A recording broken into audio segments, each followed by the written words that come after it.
Once again, at the methodology of what's happened in Chhattisgarh, how has it actually been done by CSDS? Sanjay is going to fill us in on that. But in terms of when the poll was done, the 24th to the 30th of October, the constituencies covered were 25. The sample size, 2,541. What were some of the methods which you used across the state? Nothing different, Vishnu. If you look at the days, the survey was conducted in the same time period in Rajasthan, Chhattisgarh and Madhya Pradesh.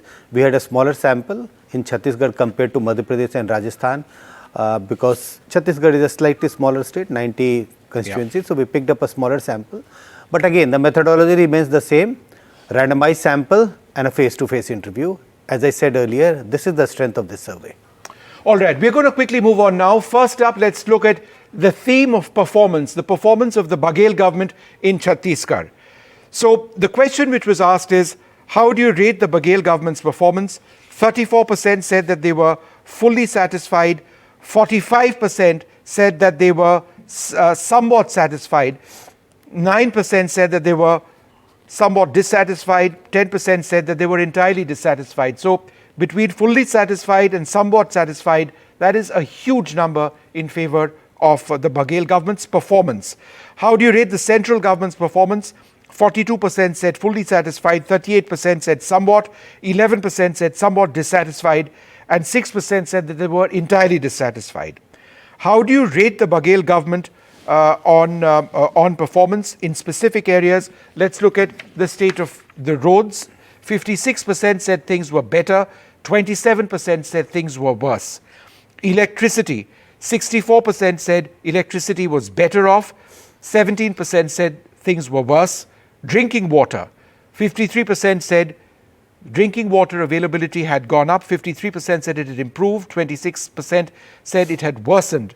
The state of government hospitals, 56% said things had improved, 22% said they had worsened. Government schools, 64% said things had improved, 17% said things had become worse. The condition of tribals, which is a critical factor in the state, 45% said things had improved, 21% said things had worsened.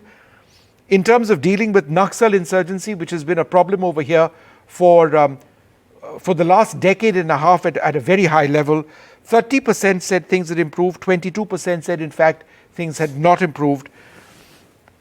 The condition of farmers, 61% said farmers, their condition had improved, 20% had said no.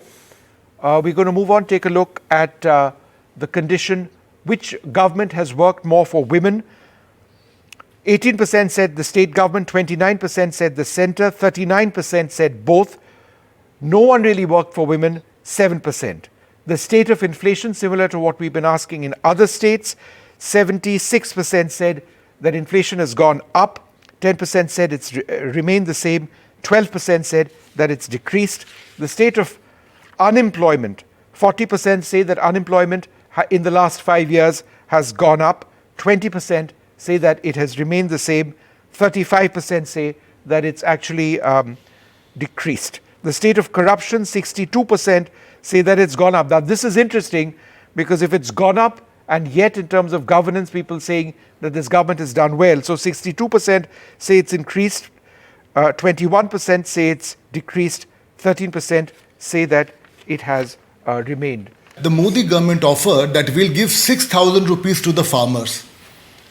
They could not verify the farmers till date about the scams. Alcohol scam worth 2,000 crore, PDS scam worth 6,000 crore, coal scam worth 2,000 crore, forest department scam worth 4,000 crore. The scam is endless. And now to add to all that, we have got this betting scam where the chief is directly involved. This is what I was trying to make a point. I did not get time that time. That in Madhya Pradesh, in the contrast, you see a double engine government working. Modi as well as Chauhan's government. So you will be surprised to see that so many, 71 lakh women get houses there, 5.8 crore family, 5.18 lakh families get corona time rations there, 6.25 lakh girls get married, even lakh people are given loans between 5,000 to 50,000 to small businesses. 3,600 crore given to old people as pension. So something that transforms on the ground is what gets you vote. In Baghel's government, they were using all the advertisements and doling out stuff what Kejriwal was doing in Delhi. Well, the BJP spokesperson cannot complete a sentence or begin his statement without talking about Rahul Gandhi ji and attacking him. However, when we talk about the BJP government has ignored all its local leaders in every state. And when they talk about what they have delivered, it is only corruption and the way they treated the Dalits in Chhattisgarh. However, in the Gramin Bhumihin Nyay Yojana, we have given money to people. So when people who have been landless find that they are getting leases and they are going to get leases if they haven't, and they are getting money into their accounts, it speaks for itself and people speak. It is not Mr. Modi who will speak from the center. Now, when you are talking about the paddy, the highest price of paddy is being given to farmers of Chhattisgarh, where it will soon be 2,800 rupees per quintal. Can the BJP match up with it? No, they can't. Now, because of this increased MSP and the input subsidy which they are getting, which the farmers are getting under the Rajiv Gandhi Kisan Nyay Yojana, farmers will start getting even higher prices after some time in the next term, which will be 3,600 per quintal. Can they match up to it? BJP, if it has to get back on to Raman Singh, corruption seems to be the real handle by which they can take him.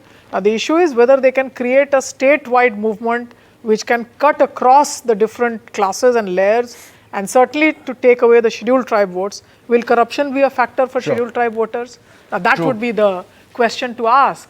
Now, if not, then the BJP will have to match corruption with certain pockets that are strategically targeted towards the scheduled tribes.